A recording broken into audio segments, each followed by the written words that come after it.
Now, the authorities say that they're doing everything they can to combat cyberbullying, but they are running up against some problems. Firstly, there is no consensus on the definition of cyberbullying. Also, current legislation is just too broad. And if you think about it, a threat really is subjective. All that makes it very difficult to prosecute someone, much less convict them of this cybercrime.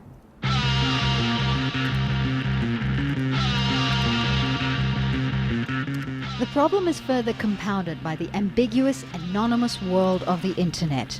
It's where trolls lurk. People who intentionally post provocative statements just to get an emotional response from the reader.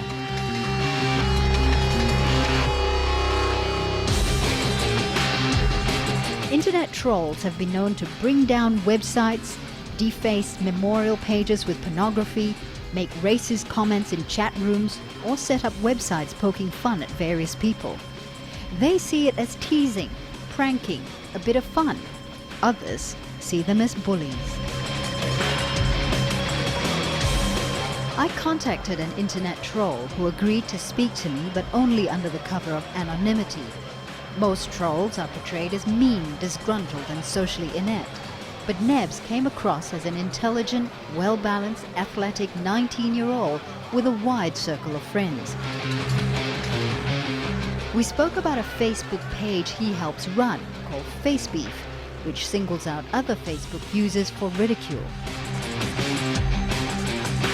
FaceBeef really started with just 4 close mates who really just were sick of people being annoying on Facebook, and they kind of wanted to have a platform to voice their opinion on other people doing that and what they think of other people.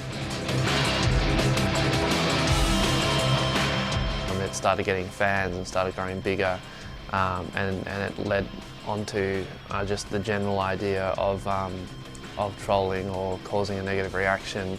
Why do you think it's so popular? Well, why are comedy shows so popular? I would argue that the vast majority of comedy is offensive to some group or some person or something somewhere. If we had all humour that was all politically correct and all nice to every single group, we'd be left with chicken crossing the road jokes.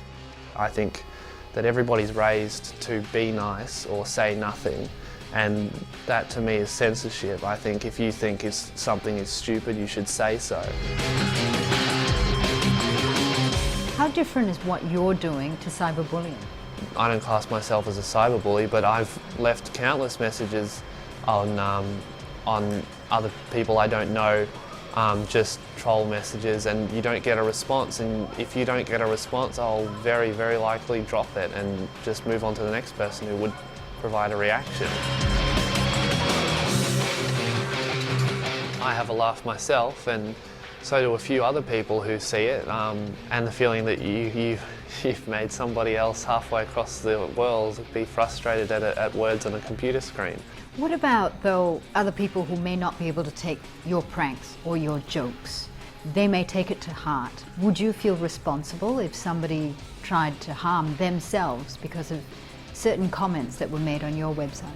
Really, if they are so affected by strangers' opinions on the internet about them, there's clearly some kind of underlying problem before us that affects them, or there's something wrong with their opinion of life if they rely so heavily on the opinions of strangers on the internet. The best way to stop cyberbullying is to either turn it off, don't read it, or do read it and don't respond.